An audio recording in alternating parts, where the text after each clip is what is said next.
इससे पहले हमने पढ़ा था टॉर्क। हमने देखा फोर्स का एनालॉग रोटेशनल मोशन में है टॉर्क। अब ये सोचा गया कि मोमेंटम, लीनियर मोमेंटम का एनालॉग रोटेशनल मोशन में क्या होगा। Linear momentum mass into velocity, vector quantity है। इसका एनालॉग क्या होगा रोटेशनल मोशन में?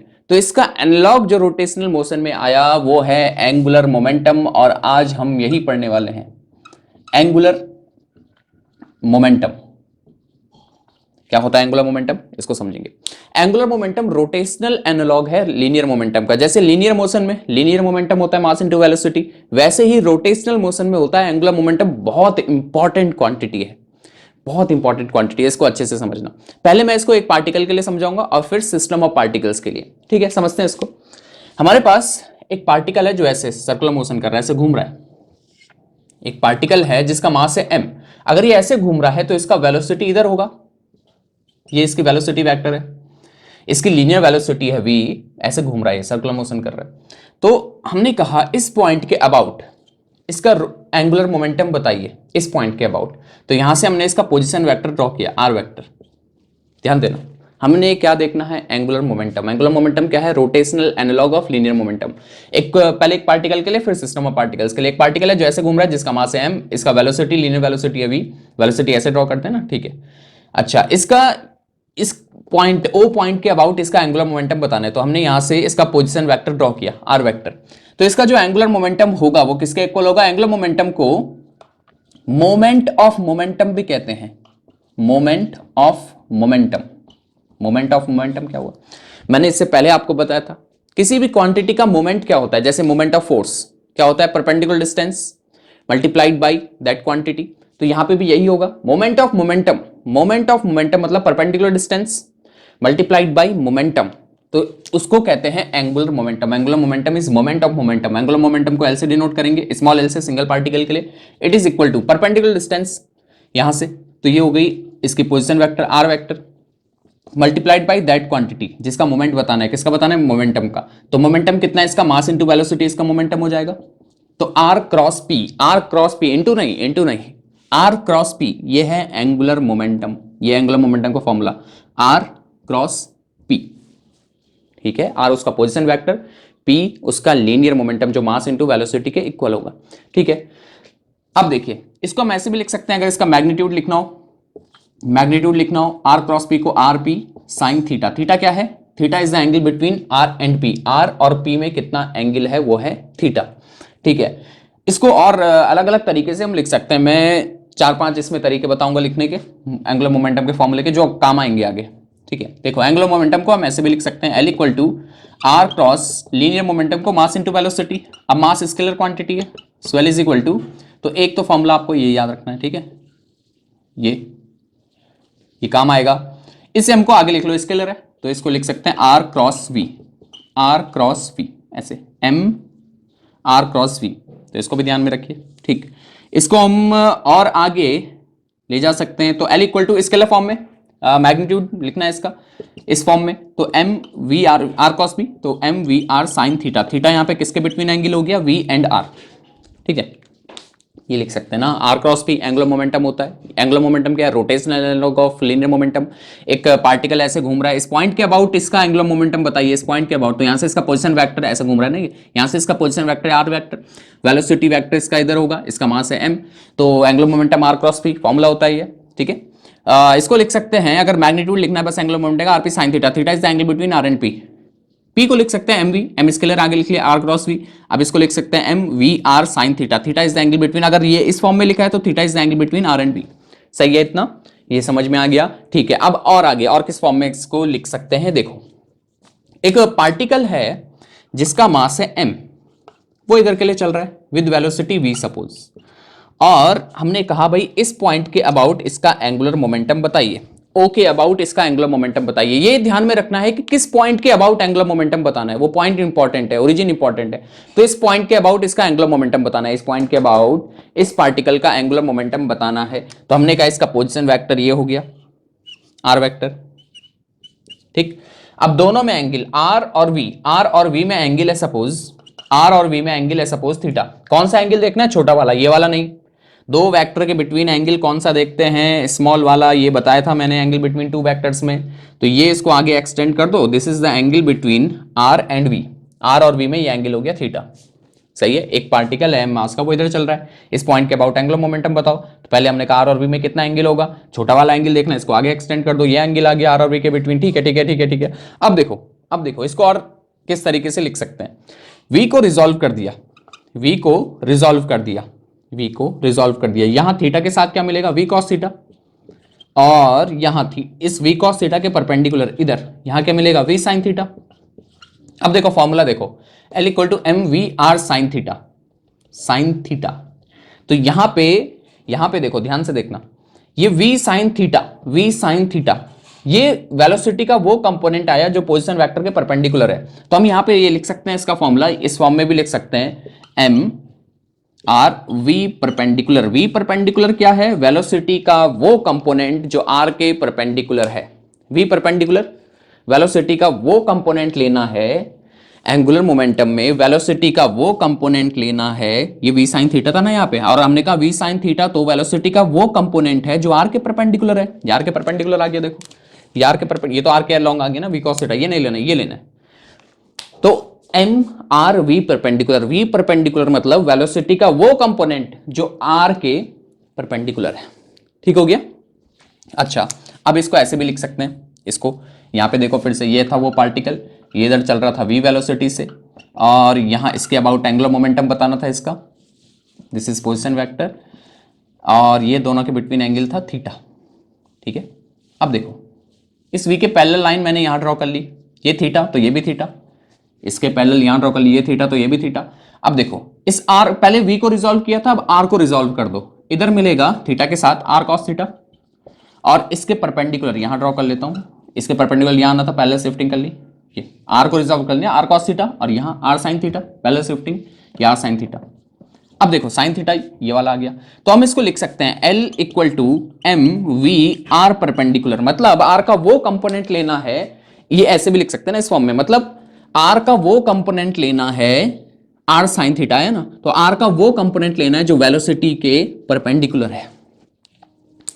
ठीक है, नहीं आया समझ में, इसमें देखो साइन थीटा है फॉर्मूले में, तो हमने यहां से निकाला भाई आर साइन थीटा, तो वो कंपोनेंट आया आर का जो वेलोसिटी के परपेंडिकुलर है। तो हमने कहा आर परपेंडिकुलर, आर परपेंडिकुलर क्या है, फिर से आर परपेंडिकुलर क्या है, आर का वो कंपोनेंट जो वेलोसिटी के परपेंडिकुलर है, आर साइन थीटा जिसको बोला।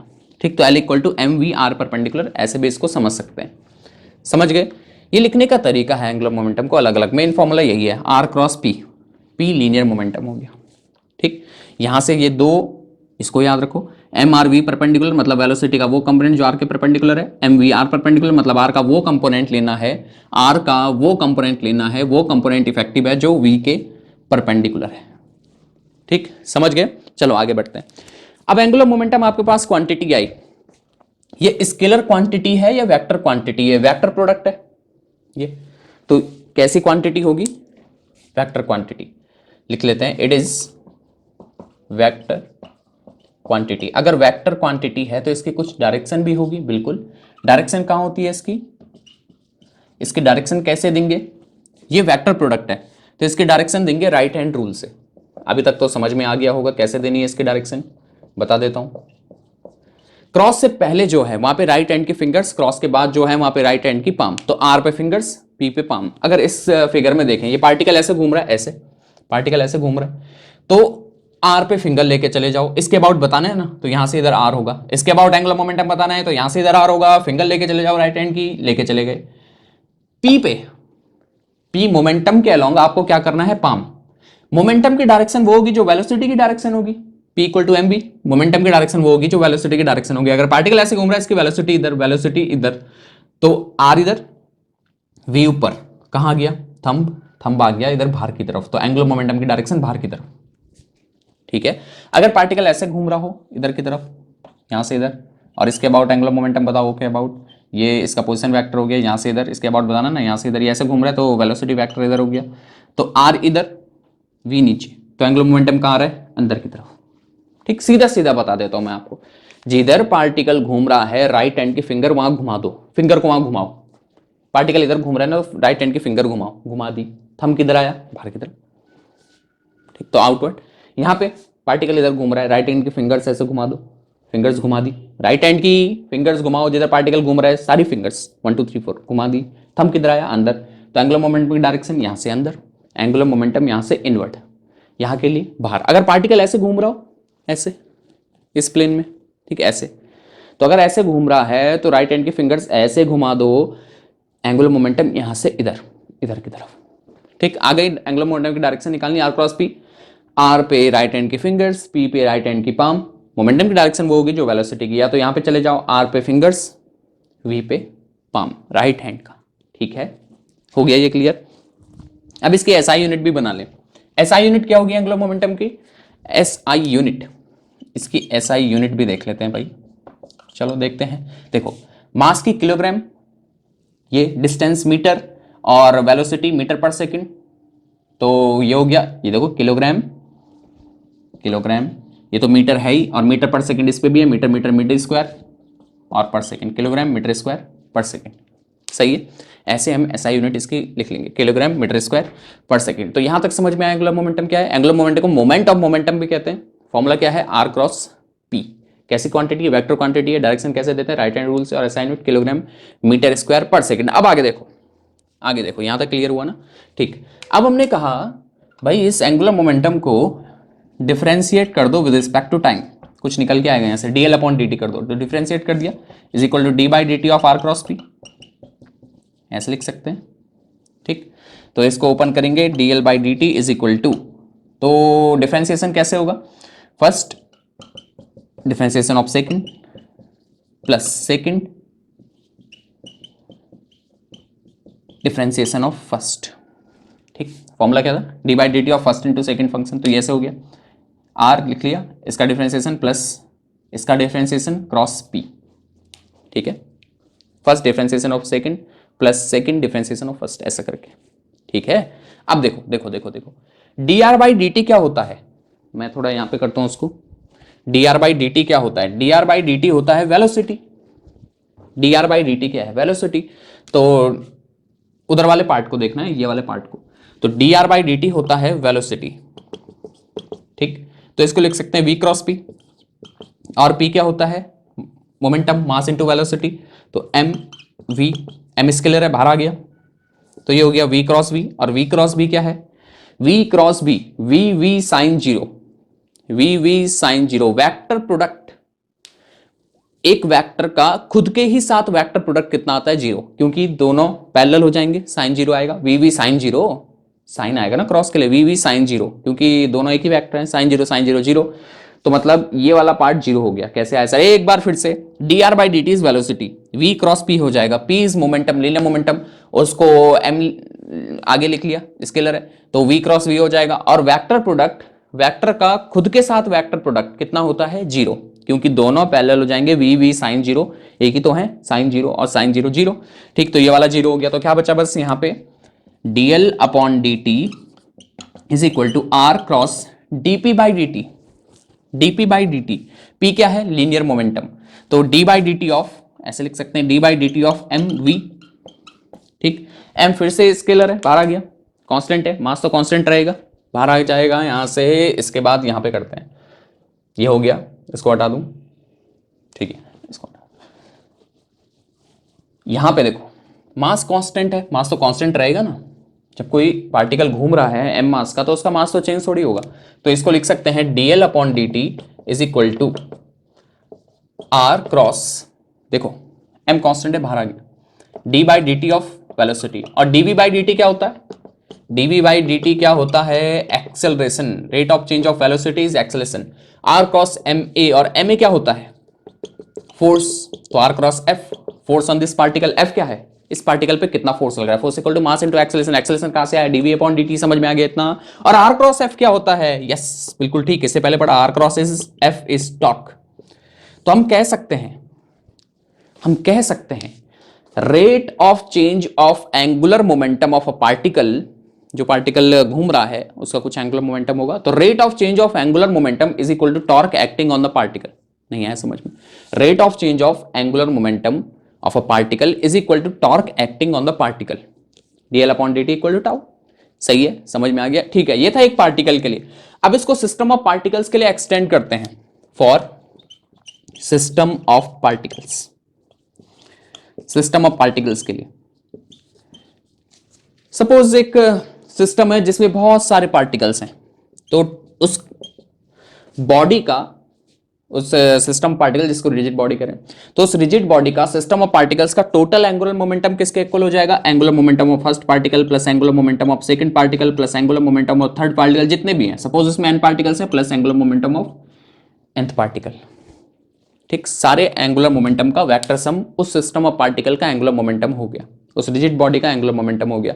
ठीक है, अब देखो इसको dl अपॉन dt कर दो, dl अपॉन dt डिफरेंशिएट कर दो with respect to time.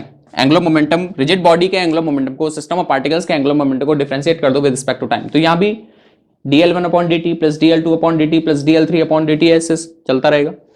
dl1 upon dt, dl1 upon dt, this is rate of change of angular momentum of first particle. और rate of change of angular momentum of particle किसके equal होता है? कि torque कितना लग रहा है उस पर। नहीं आया समझ में? यहां पे dl अपॉन dt क्या आएगा? dl1 upon dt plus dl2 upon dt plus dl3 upon dt। dl1 upon dt क्या है? Rate of change of angular momentum of first particle. और rate of change of angular momentum of particle is equal to torque acting on the particle. तो ये आएगा torque acting on first particle plus torque acting on second particle. अब मैं उतना नहीं लिख रहा हूं, समझ गए ना? ये देखो dl अपॉन dt कर दिया, तो dl1 अपॉन dt ये आएगा torque acting of first particle tau 1 plus tau 2। अब जो टॉर्क है, ये टॉर्क जो रहेगा, टॉर्क ऑन फर्स्ट पार्टिकल, ये रहेगा external torque plus internal torque. और हम जानते हैं इंटरनल टॉर्क कितना होगा? इंटरनल टॉर्क कितना एक्ट कर रहा होगा? सिस्टम जो पार्टिकल्स हैं उन पे इंटरनल टॉर्क कितना लगेगा? 0। तो यहां पे जो टॉर्क आएगा it will be external torque, net external torque acting on the system of particles. dl upon dt is equal to net external torque acting on the system of particles. कैसे आया sir? एक बार फिर से देखो, इसको differentiate कर दिया विद रिस्पेक्ट टू टाइम। ठीक है, तो ये जाएगा dl1 अपॉन dt। मैं एनसीईआरटी की लैंग्वेज बता रहा हूं आपको, यही इंपॉर्टेंट है समझना। dl1 upon dt is rate of change of angular momentum of first particle. और हम जानते हैं rate of change of angular momentum is equal to torque acting on the particle. अभी जो टॉर्क लग रहा होगा it will be the vector sum of internal torque plus external torque. और इंटरनल टॉर्क कितना लग रहा होगा? 0। तो ये सारा टॉर्क कौन सा है? Net external torque. ठीक, तो हम यहां पे लिख सकते हैं एक लाइन, इसको भी हटा दूं, एक लाइन लिखते हैं यहां इसके बाद। ठीक, ये हो गया ना, इसको हटा देते हैं, एक लाइन लिखते हैं यहां पे। ये जो हमने मैथ से किया, अब इसकी लैंग्वेज लिखते हैं, यहां पे लिखते हैं इसको। हाँ, दैट इज, इसी के लिए लिख रहे हैं, that is rate of change of angular momentum of system of particles, rate of change of angular momentum of system of particles about a fixed point,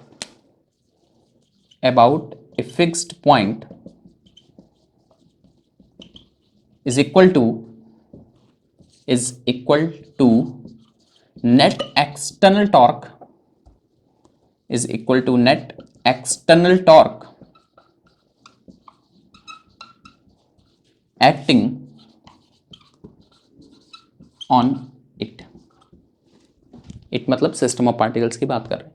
rate of change of angular momentum of system of particles is equal to net external torque acting on system of particles, net external torque acting on it. ठीक है, rate of change of angular momentum is equal to net external torque acting on system of particles. समझ में आ गया? अब देखो suppose net external torque 0 लग रहा है, नेट एक्सटर्नल टॉर्क 0 लग रहा है, तो dl upon dt equal to 0 हो जाएगा। और किसका डिफरेंशिएशन 0 होता है? जो क्वांटिटी कांस्टेंट होती है। So L is equal to constant. मतलब अगर नेट एक्सटर्नल टॉर्क 0 लग रहा है, अभी इसको मत लिखना है, मैं एक हेडिंग डालूंगा यहां पे। अगर नेट एक्सटर्नल टॉर्क 0 लग रहा है किसी रिजिड बॉडी पे, सिस्टम ऑफ पार्टिकल्स पे, नेट एक्सटर्नल टॉर्क 0 लग रहा है, तो उसका एंगुलर मोमेंटम कांस्टेंट रहेगा, कंजर्व रहेगा, एंगुलर मोमेंटम कांस्टेंट रहेगा। समझ में आ गया? कैसे आया सर? एक बार फिर से, नेट एक्सटर्नल टॉर्क 0, ये 0 कर दो, तो किसका डिफरेंशिएशन 0 होता है? जो क्वांटिटी कांस्टेंट होती है, इसका मतलब L कांस्टेंट है। इसके बहुत जबरदस्त एप्लीकेशंस आएंगे, एग्जांपल्स आएंगे इसके, जब हम मोमेंट ऑफ इनर्शिया पढ़ देंगे उसके बाद। ठीक, मोमेंट ऑफ इनर्शिया पढ़ने के बाद L equal to I omega होता है, वो हम बाद में पढ़ेंगे। I moment of inertia, omega angular velocity. तो जब नेट एक्सटर्नल लॉग 0 लग रहा है तो एंगुलर मोमेंटम कांस्टेंट रहेगा, और इसके बहुत जबरदस्त एग्जांपल आने वाले मोमेंट ऑफ इनर्शिया के बाद। तो तब तक इसको ध्यान में रखना। इसको कहते हैं कंजर्वेशन ऑफ एंगुलर मोमेंटम। यहां पे हेडिंग डाल लेना, कंजर्वेशन ऑफ एंगुलर मोमेंटम। लेकिन अभी जो हमने किया इसके एग्जांपल्स आते हैं बाद में, जब मोमेंट ऑफ इनर्शिया पढ़ लेंगे। बहुत जबरदस्त एग्जांपल्स हैं इसके। तो एक बार फिर से, अगर एक्सटर्नल टॉर्क 0 लग रहा है किसी सिस्टम ऑफ पार्टिकल्स पे, नेट एक्सटर्नल टॉर्क 0 लग रहा है, तो उसका एंगुलर मोमेंटम कांस्टेंट रहेगा। This is conservation of angular momentum. ये कुछ ऐसा ही नहीं लग रहा जैसे हमारे पास आया था rate of change of angular momentum, linear momentum. Rate of change of linear momentum dp upon dt is equal to net external force acting on the system. इसको मत लिखना, ठीक है, ये मैं रिलेट करने के लिए बता रहा हूं। Rate of change of linear momentum is equal to net external force acting on the system. ठीक, ऐसे था ना, एक पहले आया था हमारे पास, rate of change of linear momentum is equal to net external force acting on the system. तो ये ऐसे ही तो आ गया, rate of change of angular momentum is equal to net external torque acting on the system of particles. सही, relate कर लो। तो जैसे फोर्स का एनालॉग टॉर्क होता है, रोटेशनल एनालॉग, फोर्स का रोटेशनल एनालॉग टॉर्क होता है, वैसे ही लीनियर मोमेंटम का रोटेशनल एनालॉग एंगुलर मोमेंटम होता है। ठीक है, चलो क्लियर हो गई बात। अब एक क्वेश्चन कर लेते हैं, छोटा सा सिंपल क्वेश्चन है, बहुत सिंपल क्वेश्चन है, बहुत सिंपल, बस फॉर्मूला बेस्ड क्वेश्चन है। फॉर्मूला बेस्ड क्वेश्चन करते हैं एक, इसको हटाओ, एक फॉर्मूला बेस्ड क्वेश्चन हो जाए। आपके पास एक कार है, ठीक, कार ऐसे सर्कुलर मोशन कर रही है और कार का मास है सपोज 1500 kg। कार का मास है, mass of the car 1500 kg, और ये घूम रही है विद लीनियर वेलोसिटी 40 मीटर पर सेकेंड। ये 40 मीटर पर सेकेंड से ऐसे सर्कुलर मोशन कर रही है, और radius of circular path is suppose 100 metre. Find angular momentum of the car. Angular momentum find करो कार का एंगुलर मोमेंटम बताओ। अगर उसका मास 1500 kg है, उसकी वेलोसिटी 40 मीटर पर सेकेंड है, और रेडियस ऑफ सर्कुलर पाथ है 100 मीटर, तो एंगुलर मोमेंटम का फॉर्मूला लगा लो। आपके पास m है, v है, r है, तो एम वी आर वाला फॉर्मूला लगा लो, M we are sine theta. Theta is the angle between v and r। अगर ये ऐसे घूम रही है तो देखो इसका वेलोसिटी वेक्टर इधर होगा, ठीक, इस पॉइंट के अबाउट ये घूम रही है, ऐसे घूम रही है ना, ये इस पॉइंट के अबाउट जो सर्कुलर पाथ का सेंटर होगा उसके अबाउट ये घूम रही है। ठीक, समझ में आ गया। तो इसका जो r होगा वो इधर होगा किसी पॉइंट पे, यहां पे है कार सपोज, तो उसका वेलोसिटी वेक्टर इधर होगा। ठीक, ऐसे घूम रही है कार, वेलोसिटी वेक्टर इधर होगा, r यहां से इधर होगा। दोनों में कितना एंगल आ गया? दोनों में एंगल आ गया 90 डिग्री। नहीं है समझ में? नहीं है समझ में? जब कार ऐसे घूम रही है तो उसका वेलोसिटी वेक्टर इधर, ठीक है, उधर के लिए घूम रही है ना, ऐसे वेलोसिटी वेक्टर। r यहां से इस पॉइंट के अबाउट घूम रही है, वो इस फिक्स्ड पॉइंट के अबाउट घूम रही है वो, तो उसका r इधर के लिए आ गया। ठीक, तो r और v दोनों में कितना एंगल आ गया? दोनों में एंगल आ गया 90 डिग्री। तो यहां पे साइन 90 1 हो गया। समझ में आ गया? साइन 90 क्या हो गया? 1 हो गया। नहीं आया समझ में? तो सिंपल है। एक कार घूम रही है सर्कुलर पाथ में, जिसका मास है इतना, वेलोसिटी है इतना, रेडियस ऑफ सर्कुलर पाथ है इतना, तो मोमेंटम का कौन सा फॉर्मूला लगा, एंगुलर मोमेंटम का कौन सा फॉर्मूला लगा, इसका एल फाइंड करना है, तो M we are sine theta लगा लो, क्योंकि एम है, वी आर है, थीटा क्या angle between v and r. ये ऐसे घूम रही है तो इसका वेलोसिटी वेक्टर इधर, आर वेक्टर इधर, दोनों में एंगल कितना? दोनों में एंगल 90 डिग्री। ठीक है, दोनों में एंगल 90 डिग्री। अब रख लो, साइन 90 तो 1 हो गया, एम 1500, वी 40, आर 100, तो इसको लिख लो भाई, ये हो गया 10 to the power 2, 10 to the power 3, 10 to the power 5, 60 into 10 to the power 5, और सही से लिख लो तो L equal to 6 into 10 to the power 6, और यूनिट क्या होती है? किलोग्राम मीटर स्क्वायर पर सेकेंड। बहुत सिंपल क्वेश्चन था, तो ये हो गया। ठीक, तो ये है एंगुलर मोमेंटम। समझ के डायरेक्शन भी निकालनी आ जाएगी। ऐसे ये ऐसे चल रही है कार, डायरेक्शन यहां से बाहर की तरफ। तो इसमें इतना ही। Thank you.